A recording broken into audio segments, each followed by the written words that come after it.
네, 이번 시간은 박성훈 시사평론가와 함께합니다. 지금 연결돼 있습니다. 안녕하세요. 네, 안녕하세요. 더 나은 내일을 꿈꾸는 평론가 박성훈입니다. 네, 자 오늘은 좀 어떤 이야기를 나눠볼까요? 동일본 대지진이 발생한 지가 10년이 지났는데요. 최근에 또다시 일본을 덮치고 있는 지진 공포에 대한 이야기를 해볼까 합니다. 네, 이 동일본 대지진이 이 후쿠시마 원전 폭발 사고를 유발한 그 아주 큰 지진이었는데 그게 벌써 10년이나 지났네요. 네, 일본 각지에서는 대지진 10주년을 맞아서 크고 작은 행사들이 열렸는데요.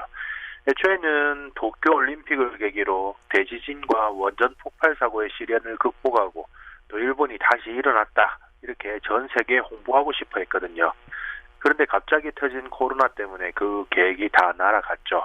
홍보는커녕 오히려 코로나 위기에 제대로 대처도 못하면서 아날로그에 집착하는 일본 정부의 후진성만 들통이 났습니다. 네. 자, 이런 와중에도 일본의 또 한 정치인은 일본은 민도의 레벨이 달라서 사망자가 적다. 이런 말을 해서 또 사람들을 실수하게 만들었잖아요. 아, 네, 그거는 아소다로 부총리가 한 말인데요. 민도가 뭔지나 알고 하는 소린지 모르겠습니다. 최근에 일본의 NHK 방송에서 대지진 10주기를 맞아서 다큐멘터리 방송을 했는데요. 네. 거기 내용을 보면은 재난 대피소에 대피해 있던 젊은 여성들이 밤마다 여러 남자들한테 몹쓸 짓을 당했다는 증언들이 나옵니다. 근데 그것도 문제지만 그 더 큰 거는 주위 사람들이 그거를 다 뻔히 보고 알면서도 모른 채 했다는 거예요. 이게 말이나 되는 소리입니까? 우리나라에서는 상상도 못할 일이죠. 네. 이런 뉴스는 사실 접하지 못했는데요. 그야말로 일본의 민도가 어느 수준인지 좀 보여주는 그런 사례인 것 같습니다. 자, 그런데 일본에 또다시 이 대지진의 공포가 덮치고 있다. 이건 또 어떤 얘기입니까? 지난달에 후쿠시마현 앞바다에서 규모 7.3의 강진이 발생했잖아요. 네.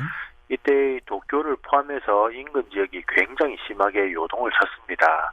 게다가 또 작년부터 니시노시마, 또 스와노세지마, 사쿠라지마 이런 일본 인근의 섬들이 계속 분화를 하면서 화산재를 내뿜고 있단 말이에요. 거기에다가 또 최근에 들어서는 뉴질랜드에서 지진이 계속 일어나는 바람에 일본에서는 이 지진에 대한 공포가 더 확산이 되고 있습니다. 네. 자, 이 화산 폭발 같은 경우는 지진의 이 전조 현상으로 볼 수가 있으니까 좀 두려울 만도 한데 이 일본과 멀리 떨어진 뉴질랜드 지진은 일본과 어떤 관계가 있는 겁니까?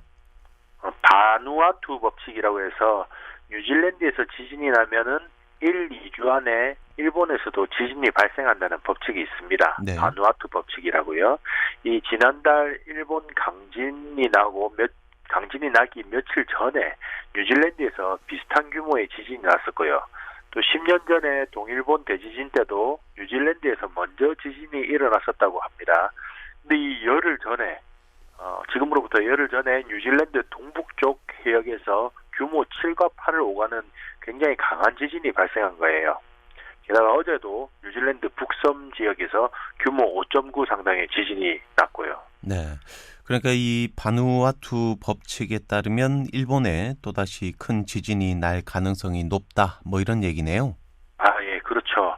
그래서 일본에서는 이 뉴스가 보도가 되면서 공포가 확산되고 있는데요. 이 학계에서는 그렇다고 이 바누아투 법칙이 딱 들어맞는 건 아니다. 이렇게 보고 있습니다. 뉴질랜드 인근 지역이 워낙에 지각 활동이 활발하다 보니까 지진이 자주 일어나기 때문에 그것만 가지고 일본 지진과 연관성을 확정할 수는 없다는 거죠. 다만 불의 고리라고 하죠. 네. 환태평양 조산대 활동이 활발해지면 이 지진 활동이 더 잦아지는 건 확실하니까 또 완전히 무관하다고 볼 수도 없습니다. 네. 또 이 지진이라는 게 언제 또 덮칠지 알 수가 없으니까 일본 입장에서는 그 법칙이 꼭 맞지 않는다 하더라도 이 뉴질랜드 강진에 대해서는 좀 예민할 수밖에 없을 것 같습니다. 자, 근데 이러다가 만약에 실제로 일본에 대지진이 나면 어떻게 될까요? 이 후쿠시마 피해 복구도 제대로 안 된 상황인데 다시 대지진이 오면은 뭐 일본은 괴멸적인 타격을 입게 될 겁니다. 지금까지 일본 정부는 어떻게 해서든지 일본 올림픽을 한번 치러보겠다고 코로나 방역도 소홀하게 하고 또 이제 지금에 와서는 뭐 내국인 관중만으로라도 올림픽을 진행하겠다고 하고 있잖아요. 근데 다시 한번 대지진이 일어났다. 그러면 올림픽은 이제 아예 물 건너가게 되는 거죠. 이렇게 올림픽이 취소되게 되면 아무래도 경기장 지은 것과 또 많은 수의 관광객을 대비해서 그 숙박업소 지은 뭐 이런 것들도 다 무용지물이 되는 거잖아요. 예, 당연히 그렇게 될 겁니다. 지금 해외 관중한테 환불해야 되는 티켓만 100만 장이거든요. 이걸 금액으로 환산하면 9천억 원이 넘습니다. 그런데 대지진으로 올림픽이 완전히 취소가 된다. 그러면 수십조 원이 공중분해되는 겁니다. 일본은 회생이 어려울 정도의 타격을 입게 되겠죠. 그렇다고 우리로서는 뭐 마냥 통쾌하다 이렇게 볼 수는 없어요. 만약에 사태가 그렇게까지 된다면은 오히려 위기의식을 갖고 철저하게 대비를 할 필요가 있습니다. 네. 자, 일본이 올림픽을 치르지 못할 정도로 만약에 큰 지진을 다시 한 번 더 겪게 된다면 이 재난 현장을 재건하는 것만으로도 정신이 없을 텐데요. 자, 그런데 우리나라가 왜 이 위기 의식을 가져야 됩니까? 지금까지 일본 정치권이나 우익들이 해온 짓을 보면 답이 딱 나오죠. 이 수출 규제에다가 베를린 소녀상 문제, 하버드대 램지어 교수 논문 날조까지 이렇게 한일 관계가 최악인 상황에서 일본은 우리한테 후쿠시마 농수산물을 수입해가라. 일본이 지진 피해를 입었는데 왜 안 도와주냐? 이런 황당한 소리를 하고 있습니다. 네. 이 일본이 뭐 과거사를 반성하고 또 뭐 납작 엎드려서 뭐 제발 도와달라고 하면서 싹싹 빌면 또 모르겠지만 지금 일본을 도와줘야 한다라는 말을 할 뭐 우리 국민이 있을까요? 예, 그 보면 최근 일본 정치권에서는 한국을 돕지도 말고 가르치지도 말고 관여하지도 말자 이렇게 비한 삼원칙이란 게 나왔어요. 근데 또 일본의 한 매체는 조선이 일본 덕분에 의료를 근대화할 수 있었으니까 한국은 K 주사기를 일본에 보내야 한다 이렇게 기사를 실었단 말입니다. 한국하고는 상종도 안 할 거라고 하면서 또 자기들이 필요할 때는 도와달라고 징징거리는 거죠. 네, 뭐 그렇다고 도와준다고 해도 이 그 고마움을 알 것 같지는 않은데요. 이 10여 년 전에도 이 동일본 대지진 때 또 우리나라가 성금 한 1,000억인가요? 모아서 보내줬는데 일본에서는 이 우리나라가 성금 보낸 걸 또 쏙 빼기도 했잖아요. 그 당시에 주한 일본 대사였던 무소 마사토시는 우리나라 국민들이 대대적으로 모금 활동을 하니까 막 울먹이면서 감사하다 이렇게 해놓고 일본에 돌아가서는 한국인으로 태어나지 않아서 다행이다 이런 혐한 서적을 냈어요. 그게 일본이 우리를 대하는 방식입니다. 만약 일본이 다시 한번 대지진으로 국가가 휘청거릴 정도가 되잖아요. 그러면 일본은 우리한테 바로 이빨을 드러낼 가능성이 무척 높습니다. 네, 뭐 이거는 무력으로 도발할 가능성이 있다. 뭐 이런 얘기인가요? 네, 그렇죠. 일본이 더 이상 정상적으로 국가의 기능을 수행할 수가 없게 되거나 아예 열도 자체가 가라앉기 시작하는 이런 극단적인 상황이 되면 우익 정치인들과 이 일본의 군국주의자들이 앞장서서 한국 침공을 주도하는 상황이 될 겁니다. 네, 이건 뭐 국가적 전면전이 되는 얘기인데 뭐 가상전은 몰라도 설마 실제로 이런 일이 일어나겠습니까?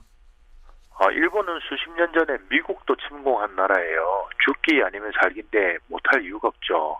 우리가 그동안 군사적으로 많이 강해졌으니까 이제 섣불리 그런 선택을 할 수는 없겠지만 그렇다고 뭐 해서 마냥 마음 놓고 있어서는 안 됩니다. 일본 입장에서는 어차피 망할 거 한번 싸워나 보자 이렇게 나올 가능성이 높죠. 네, 뭐 그런 일은 뭐 절대 있어서는 안 되겠지만 만약에 뭐 실제로 전쟁이 나면 어떻게 될까요? 올해 세계 군사력 순위 조사에서 일본이 5위, 우리가 6위를 차지했어요. 일본이 해군과 공군에서는 우세하고 우리는 육군이 우세하죠. 그렇다고 해도 뭐 한국과 일본이 전쟁할 경우에 일본이 이길 거다 이렇게 보는 전문가는 거의 없습니다. 우리한테는 현무라는 괴물 미사일이 있거든요. 유사시에는 일본 본토를 이 현무 미사일로 꼼꼼하게 타격을 할 수가 있으니까 우리가 이길 거라고 거의 점치고 있죠. 네. 이 우리나라와 달리 일본에는 현무와 비슷한 그런 미사일은 없죠? 네, 일본은 그 패망한 이후에 만든 평화헌법 때문에 다른 나라를 직접적으로 공격할 수 있는 무기를 만들지를 못합니다. 이 아베 전 총리를 필두로 하는 이 여러 구구주의자들이 계속 일본을 전쟁 가능한 국가로 헌법을 고치려고 했던 것도 바로 그런 이유 때문이었죠. 그래서 아직까지 일본은 현무 같은 미사일은 없는 상태입니다. 네. 그럼 일본이 앞서 있는 걸로 지금 나타나는 해군이나 뭐 공군을 앞세워서 뭐 만약에 전쟁을 벌인다 이러면 어떻게 될까요? 일단은 전제 자체가 일본의 대지진이나 침몰 상황을 가정하는 거니까 일본이 공군을 운영하기는 어려울 겁니다. 이 활주로가 제 기능을 할 수가 없으니까요. 그래서 일본이 우리를 침략을 한다면 해군을 주력으로 앞세울 가능성이 높은데요. 그것도 녹록지 않을 겁니다. 네. 그래도 이 일본은 항공모함에다가 뭐 이지스함까지 이 다수를 또 보유하고 있기 때문에 이 좀 가능성도 있을 것 같은데요. 이 양적으로 보면은 분명히 일본이 우세합니다. 그런데 우리한테는 잠수함이 있죠. 네. 잠수함은 다 있는 거 아닌가요? 이 오래된 잠수함까지 싹 다 끌어 쓴다고 보면은 한국하고 일본은 각각 30척 정도씩 잠수함을 보유하고 있는데요. 수량만으로 따지면 일본이 약간 더 많이 보유하고 있습니다. 근데 이 잠수함을 전략적으로 사용하는 능력 면에서는 크게 차이가 나죠. 림팩 훈련이라고 해서요. 2년에 한 번씩 열리는 세계 최대 국제 해군 훈련이 있는데 이 1998년 림팩 훈련 때 우리나라의 이종무 잠수함이 미국의 핵 추진 잠수함을 포함해서 무려 13척의 함정에다가 가상 어뢰를 명중시키고 또 끝까지 살아남았습니다. 네. 그러니까 뭐 한 20년이 넘은 얘긴데 그때는 우리 기술도 뭐 그다지 좋지는 않았을 것 같네요. 네, 그렇죠. 근데 그런 기술력이 딸리는 잠수함으로 13척을 박살내면서도 적 레이더에 한 번도 탐지가 안 됐어요. 그리고 또 2004년 훈련에서는 거의 레전드급 기록을 남기는데요. 장보고함이 미국의 항공모함 그리고 이지스함까지 포함해서 무려 40척 이상의 상대 함정에 가상 어뢰를 명중시켰죠. 역시나 한 번도 적군의 레이더에 포착이 안 됐습니다. 네. 자, 이렇게 우리나라가 이 잠수함 운영 능력이 뭐 상당히 뛰어나다고 해도 아무래도 일본은 뭐 전통적인 또 해군 강국이잖아요. 그렇다고 생각하시는 분들 많으실 텐데요. 한 달 전에 한 사건이 있었죠. 일본 잠수함이 대형 상선하고 충돌해서 파손되는 일이 있었는데요. 이 잠수함이 민간 선박하고 충돌을 해서 사고가 난 것도 말이 안 되는 거지만 사고 신고를 이 승조원이 휴대폰으로 했다는 거예요. 이게 일본 수준입니다.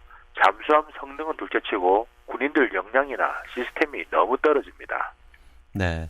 뭐 실제 전쟁으로 이어지는 일은 당연히 없어야 되겠지만 또 혹시나 일본이 유사시에 또 무력으로 침탈을 한다고 하면 또 우리는 이에 대비한 그런 역량을 충분히 갖추고 있어야 할 것 같습니다. 자, 이제 마칠 시간인데요. 마지막으로 한 말씀 해주시죠. 일본은 우리를 못 이깁니다. 지금도 그렇고 앞으로도 영원히 못 이길 겁니다. 네, 오늘 소식은 여기까지입니다. 지금까지 박성훈 평론가였습니다. 말씀 감사합니다. 네, 감사합니다.